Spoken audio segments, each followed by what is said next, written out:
Bueno, muchas gracias.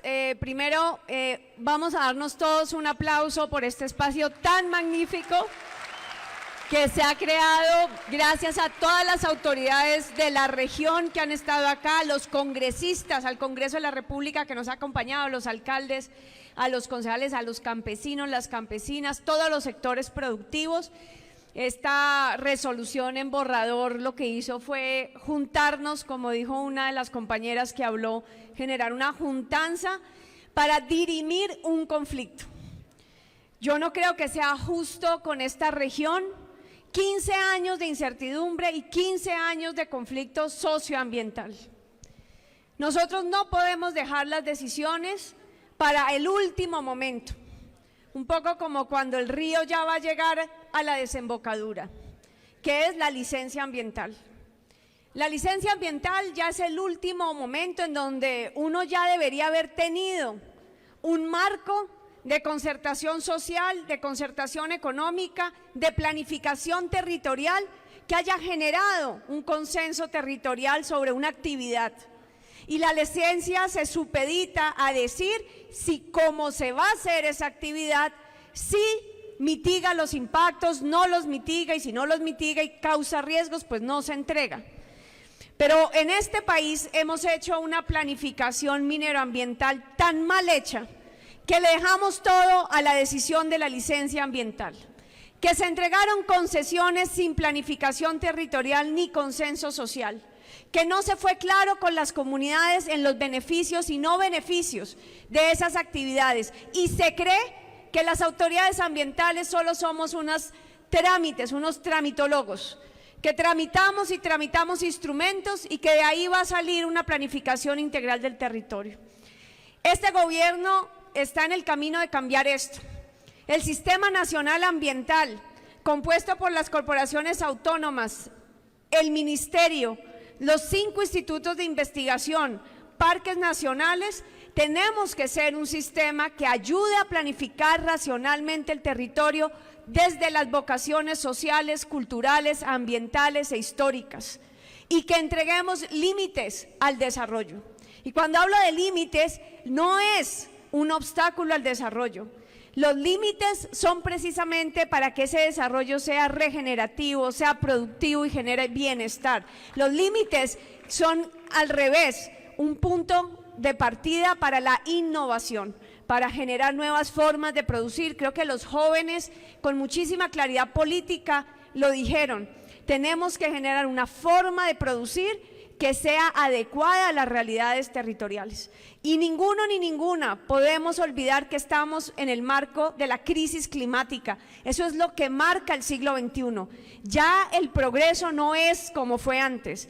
Ya es seguro, no es posible, sino seguro, que nuestros hijos no van a vivir mejor que nosotros.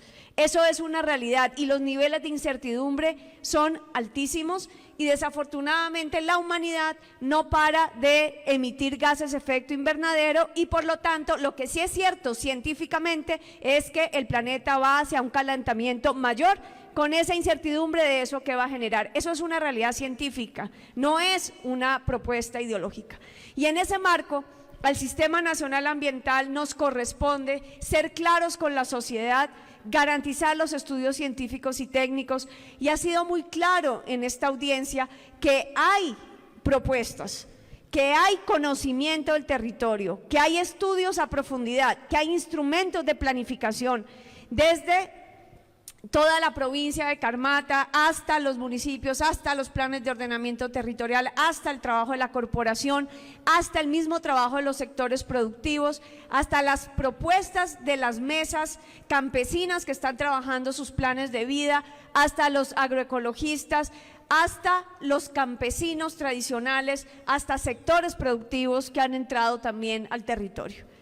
Yo lo que les propongo, porque este gobierno, y eso no lo estoy diciendo yo, lo dijo claramente el presidente Gustavo Petro, quiere fortalecer y fomentar el distrito agroecológico, cultural, patrimonial de suroeste antioqueño.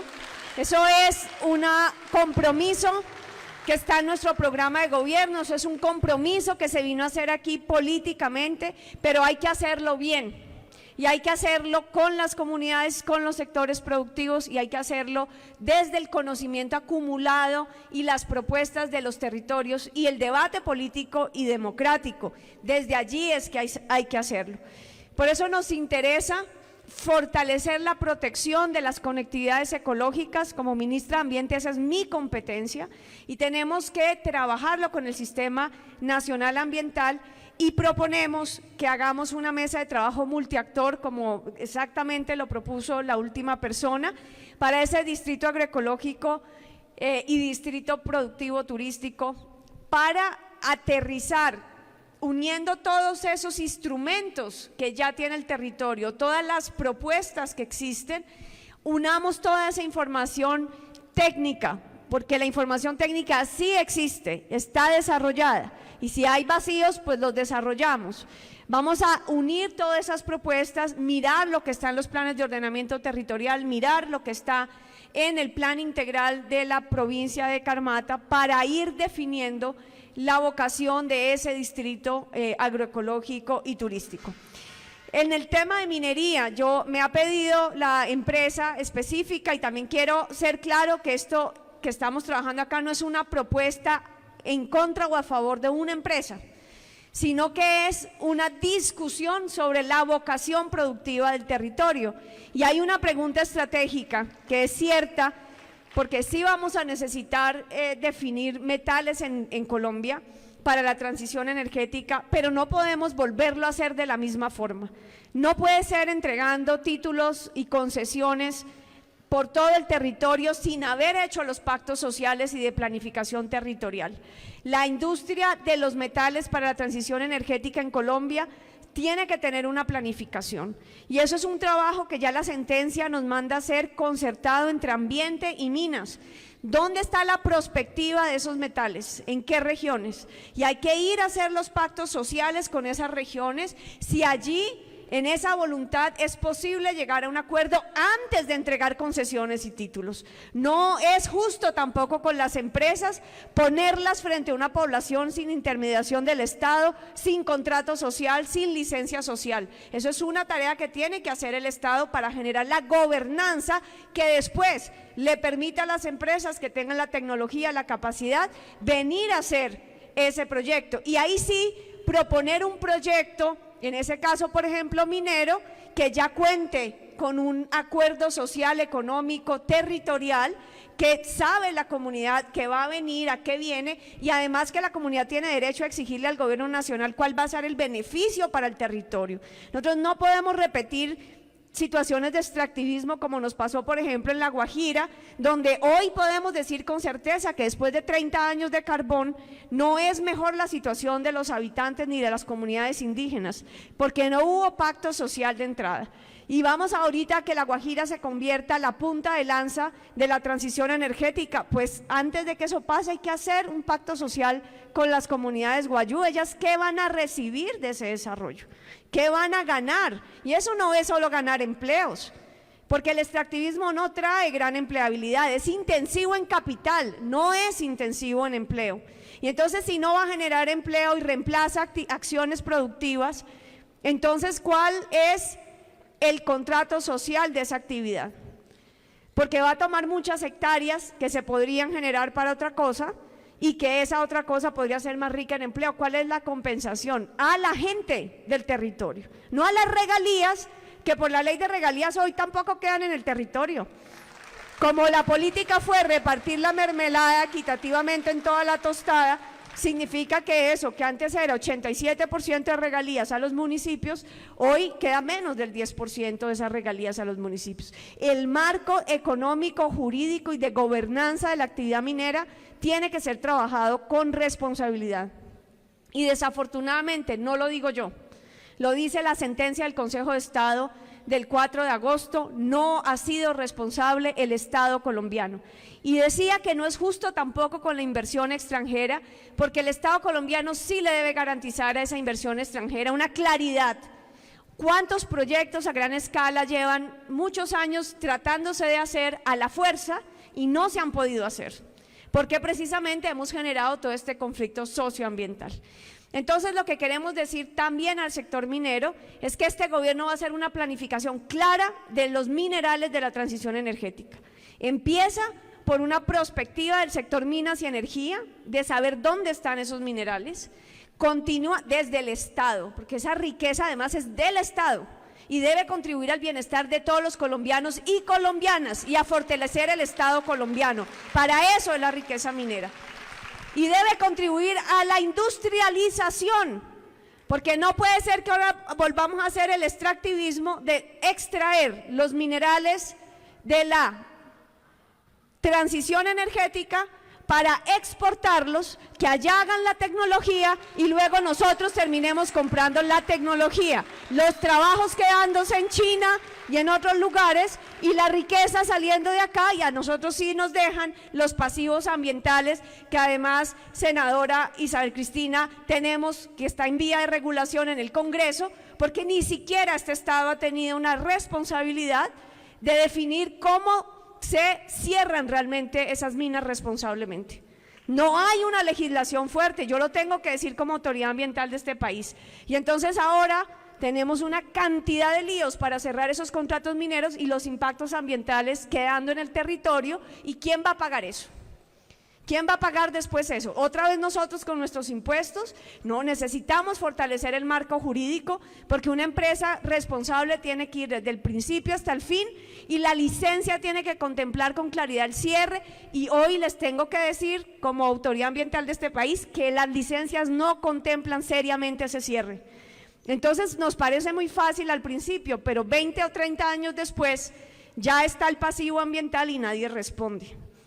Y eso no puede seguir siendo así en el segundo país más biodiverso del mundo. Nuestra riqueza es la biodiversidad. Lo que nos hace únicos en este planeta es la biodiversidad. Lo que quiere todo el mundo en crisis climática es la biodiversidad. Y nosotros somos custodios de este país, no solo para nosotros, sino para la humanidad. Y eso es una responsabilidad inmensa que tanto comunidades, sector privado, como el Estado colombiano tenemos que asumir con claridad y certeza. Nos corresponde, por lo tanto, a la ministra Irene Vélez, a mí, a todo el sector minas y energía y al sector ambiental, construir los instrumentos legales y de gobernanza para ahí sí decir que podemos tener una industria mineroenergética responsable que se base en los intereses de soberanía nacional, que ayude a industrializar nuestro propio país y que genere prosperidad, trabajo y riqueza para nuestra gente, y no un sector mineroenergético que solamente extrae recursos para exportación. Gracias por el aplauso del pajarito. Que no extrae solamente esos recursos de exportación y después lo que nos deja es precisamente por falta de gobernanza, mucha corrupción del Estado colombiano y por falta de gobernanza, muchos pasivos ambientales que están hoy afectando gravemente la situación. Ha habido una referencia profunda al Bajo Cauca y por estar acá en la región es importante contarles qué está pasando en el Bajo Cauca. El gobierno nacional hizo un esfuerzo inmenso, trasladamos durante más de una semana 5 viceministros, los directores de agencias nacionales del Estado a dialogar directamente con la mesa del paro minero. 3 ministros estuvimos desde Medellín monitoreando porque tenemos un principio, nosotros respetamos la protesta social, pero nosotros no hacemos acuerdo bajo bloqueos que ponga a la población civil en riesgo de abastecimiento como estaba pasando en el Bajo Cauca, y por eso nos quedamos los ministros desde Medellín monitoreando y trabajando de la mano de la mesa que estaba en Caucasia. Fue un trabajo muy intenso, nos ayudó al Estado colombiano a empezar con la gobernación de Antioquia, que además venimos trabajando ya desde septiembre del año pasado, que fue el primer paro, y desde el sector ambiental desde enero, con mucha fuerza de cómo recuperar ambientalmente el Bajo Cauca. Trabajamos intensamente con la gobernación para tratar de lograr una salida dialogada y concertada con el paro minero. Tengo que decir que ese trabajo nos ayudó a avanzar muchísimo esta semana en cuál es la propuesta definitiva de un distrito minero, pero ni siquiera minero, un distrito productivo del Bajo Cauca, que incluya minería, que incluya agricultura, que incluya restauración ecológica de las áreas perdidas con las comunidades. Y ellos están de acuerdo con eso. Tenemos una pregunta sobre la transición. el estado en el que estamos hoy de completa informalidad y sobre todo la maquinaria amarilla y las grandes dragas que están haciendo un impacto inmenso ambientalmente, y el mercurio, y llegar finalmente a ese distrito minero. ¿Cómo hacemos esa transición? Surgieron iniciativas. ¿En qué quedamos? No podíamos aceptar como gobierno que la condición para poder avanzar fuera que nosotros no controláramos las dragas y los dragones en el Bajo Cauca. Eso va en contra de nuestra responsabilidad constitucional. Nosotros tenemos que controlar la minería ilegal, nosotros no podemos no controlarla. Pero dábamos opciones de cómo hacer un régimen casi que de transición para la transición, y no pudimos alcanzar por el tiempo. ¿Y porque qué era el tiempo? ¿Cuál era el reloj que nos corría a todos? El bloqueo. Porque tener una población de 250.000 habitantes sin abastecimiento, sin entradas de medicinas, con las escuelas cerradas, eso no era viable en un Estado social de derecho. Entonces el tiempo se nos agotó. Ellos hicieron algo muy valiente y yo quiero reconocerlo públicamente. El líder y ellos decidieron, como el bloqueo era el tema, decidieron que se retiraban de los bloqueos y que se concentraban en las cabeceras de los municipios para demostrar que eran una protesta pacífica, no alimentada por las economías ilícitas de la zona. Y yo sé que esa decisión política que tomaron pone en riesgo la vida de ellos por las condiciones del territorio del Bajo Cauca, pero hicieron eso y se desmarcaron de la potencial influencia de esos grupos, y anoche, por lo tanto, la fuerza pública entró a desbloquear, pero sin comunidades. Ya la gente que quedaba era muy poca, realmente los que obedecían al paro ya no estaban allí, y sabemos que hubo mucha gente que estaba siendo inducida a la fuerza a estar en ese paro. La fuerza pública ha entrado al proceso de desbloqueo y ahí sí responden los actores ilícitos del territorio, que lo que están en este momento es en una puja para que se les dé reconocimiento político. Esa es la puja territorial en la que queda inmersa desafortunadamente las comunidades del Bajo Cauca, y en este momento lo que hay realmente en el territorio es ese pulso entre la fuerza pública y los grupos ilícitos, pero ya no con la comunidad ni disfrazando de paro minero esa puja de poder territorial. Y en este momento, pues en eso se ha avanzado en abrir los bloqueos, se ha empezado a generar las caravanas humanitarias para el abastecimiento, hay un compromiso de la fuerza pública de protección de la población, pero desafortunadamente pues hay este pulso con estos grupos ilícitos que están en el territorio. Entonces, para terminar y para pues que todos aquí en la región tengamos claro ese tema, me ha pedido la empresa concreta, que tiene obviamente un título de exploración, un título minero, una cita, y acá públicamente, porque me gusta ser abierta y transparente, con la ministra de Minas en Bogotá, en el Ministerio de Minas y Energía, escucharemos a la empresa, porque creo que es importante también escucharlos, y mientras tanto vamos a trabajar aquí en el distrito minero, en el distrito minero del de Bajo Cauca, en el distrito agroecológico, cultural, patrimonial del suroriente antioqueño, en una mesa multiactor para avanzar y en poder sacar una resolución concertada que realmente represente las realidades del territorio y que nos ayude a proteger los activos ambientales de esta región. Termino con una reflexión que nos hizo una de las campesinas y me pareció muy bella. ¿Qué es economía? Y estábamos con el alcalde de Támesis cuando ella dice que economía es más allá que simplemente la transacción económica.